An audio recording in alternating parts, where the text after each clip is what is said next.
Hello friends, मैं doctor Abhilasha R K Patel, PG Ayurveda प्रोजनम coaching classes Bhopal से। जैसा कि आपको पता है, हमारे 7 वीडियो यूट्यूब पर डल चुके हैं, जिनमें हमने पीएससी की सिलेबस के अकॉर्डिंग योग पढ़ रहे हैं।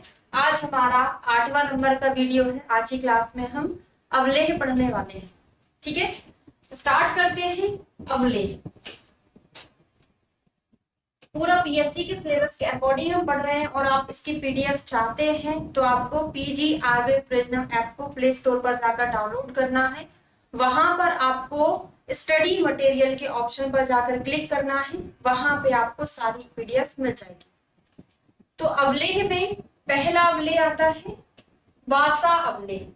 तो अब अधिकतर अवलेह का अनुपान क्या होता है? गोदुग्ध ही होता है ना, सुपोष्ण गोदुग्ध के साथ उसको लेते हैं।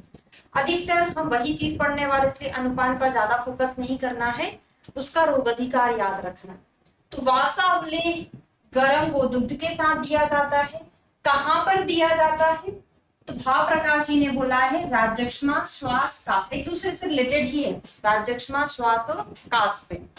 तो वासा के लिए आपने दो आचार्यों का एक कथन पढ़ा है कि जब तक, एक ब्रंद माधव है, एक और है मुझे याद नहीं आ रहा है, कि जब तक पृथ्वी पर वासा है उन व्यक्तियों को रक्त पित्त क्षय काश वगैरह नहीं हो सकता है ना। तो वासा कहाँ देते हैं हम? काश में देते हैं, राजक्षमा में देते हैं। तो इसका रोग अधिकार राजक्षमा काश है। ठीक है, च्यवनप्राश बहुत फेमस अवलेह है। कितना आंवला होता है इसमें? क्वेश्चन पूछा जाता है। आंवला 500 होते हैं। क्वाथ द्रव्य कितने हैं? 36 है, ज्यादा इंपॉर्टेंट नहीं है। प्रक्षेप द्रव्य कितने होते हैं? तो 7। कहीं कहीं 6 भी आंसर लगता है ना, तो दोनों ही याद करके रखिए। अब ये चीजें जो हम पढ़ने जा रहे हैं बहुत इंपॉर्टेंट है कि क्वाथ द्रव्यों में से चरक जी ने कितने द्रव्य डाले हैं, अष्टवर्ग के शारंगधर ने कितने डाले हैं। ठीक है, तो चरक जी ने क्वाथ द्रव्य में अष्टवर्ग में से 3 द्रव्यों को छोड़कर बाकी के 5 द्रव्य डाले हैं। तो 5 अष्टवर्ग में हमने 5 डाले हैं, 3 को हटा दिए।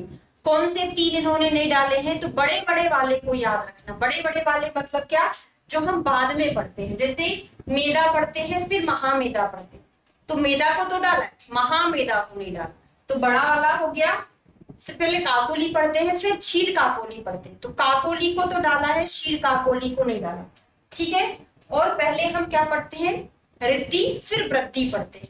ठीक है, तो यहाँ पर इसको वृद्धि को नहीं डाला, ये सिद्धि लिख गया गलती से, वृद्धि है। ठीक है, तो रिद्धि को डाला है, वृद्धि को नहीं। याद कैसे कर लिया हमने? महामेदा, क्षीर काकोली, वृद्धि, इनको नहीं डाला है। ठीक है, क्वाथ द्रव्य में से अष्टवर्ग में से एक द्रव्य वृद्धि शामिल नहीं है। शारंगधर जी ने बोला कि अष्टवर्ग के 7 द्रव्य डलते हैं, चरक ने बोला 5 द्रव्य डलते हैं। तो 7 तो डलते हैं, तो 8वां कौन सा नहीं डलता? तो इनका लास्ट वाला वृद्धि यहाँ पर कॉपी कर लिए। ठीक है, और एक और आचार्य आते हैं जिन्होंने पूरे के पूरे द्रव्य डाले हैं। तो भैषज रत्नावली लिख लीजिए। भैषज रत्नावली ने अष्टवर्ग के 8 द्रव्य डले हुए हैं, सारे द्रव्य डले हुए हैं इसमें। मात्रा कितनी लेना है? तो चरक संहिता चिकित्सा स्थान में आप रसायन में पढ़ोगे, 80 मात्रा प्रयोंजी योग उपरुद्ध्यान भोजनम। इतना आपको लेना है जिससे आपकी भोजन की मात्रा में कोई बाधा ना पहुंचे। ऐसा नहीं कि पूरा 1 किलो का था एक बार में खा लिया, ऐसा नहीं करना है। मतलब इतना लेना है कि खाने की मात्रा में अवरोध उत्पन्न ना करे। कहाँ पर देते हैं? च्यवनप्राश रसायन में तो बताई है चरक जी। तो रसायन का प्रयोग हम दुर्बल है, बाल है, वृद्ध है, इन व्यक्तियों में करते हैं ना, तो वहीं पर करेंगे। क्षतशील, चतुर, शोष के व्यक्ति में इसका प्रयोग किया जाता है। अगला आता है चित्रक हरितकी। चित्रक हरितकी, पहला क्वेश्चन तो ये बनता है कि चित्रक हरितकी निम्न में से क्या है? कोई बुटिका है, बटी है, चूर्ण है, अवलेह है। ठीक है, तो क्या है? चित्रक हरितकी एक प्रकार का अवलेह है। किसके साथ दिया जाता है? गोदुग्ध के साथ दिया जाता है। हाँ, और इनमें कितनी कितनी हरितकी होती है? जब मैंने शायद फर्स्ट या सेकंड लेक्चर लिया था उसमें आप देखेंगे सारी हरितकी वहां पर मिल जाएंगी, किस हरितकी में कितनी हरितकियां होती है। ठीक है, यहाँ पर मैं रिपीट नहीं करूंगी। गोदुग्ध के साथ कहाँ पीनस, नासा रोग, कास्ट है, कृमि रोग में दिया जाता है। अगर कोई हमको एक आंसर पसंद करना है तो आप नासा रोग लगाओगे, ठीक है। याद मैंने कराया था आपको कि जब हम बीएमएस फर्स्ट ईयर में आते तो बढ़िया सुंदर सुंदर से चित्र बनाते हैं। सभी की नाक का अलग अलग चित्र होता है, किसी का बड़ा किसी का छोटा, तो नाक का अलग अलग चित्र होता है। तो चित्रक हरितकी नासा रोग में दिया जाता है। अगला है अगस्त्य हरितकी। कितनी हरितकी, क्वांटिटी पूछी जाती। सबसे फेमस क्वेश्चन एग्जामिनर का, अगर वो किसी अवलेह की मात्रा पूछता है तो अगस्त्य हरितकी का पूछता है, क्योंकि ये बाकी हरितकी से डिफरेंट इसकी मात्रा होती है। सारी हरितकी की मात्रा कंपैरेटिवली मैं आपको याद कराऊंगी, अभी बस देख लो। दो हरितकी प्लस दो शुक्ति अवलेह इसकी मात्रा है। चरक जी ने क्या बोला, चरक जी ने बोला ये, लेकिन भैषज रत्नावली ने बाकी जैसे आचार्य बताया ना, मतलब जैसी हरितकी ली जाती है उन्होंने उसी के जैसे इसकी मात्रा बताई। कितनी, एक एक हरितकी गोदूत के साथ। आपको तो चरक को प्रायोरिटी देना है हमेशा, चरक के अनुसार अगस्त्य हरितकी का आंसर लगता है। दो हरितकी दो शुक्ति अवलेह, आप जानते हैं दो शुक्ति बराबर कितना होता है, एक पल। अगर ऑप्शन में दो शुक्ति नहीं है, एक पल भी आंसर क्यों लगा सकते हैं, क्योंकि दो शुक्ति बराबर एक पल ही होता है।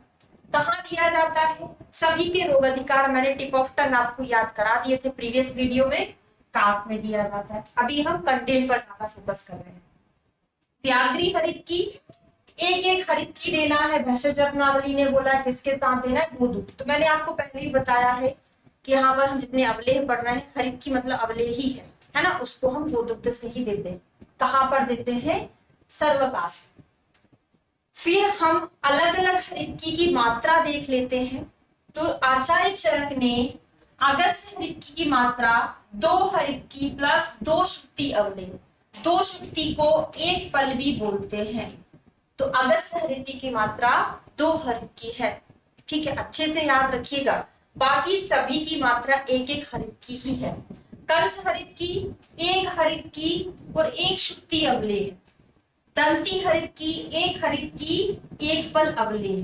तो देखिए अगस्त्य हरितकी और दंती हरितकी दोनों में जो अवलेह की मात्रा बताई है सेम बताई है। कितनी बताई है, एक पल बताई है ना।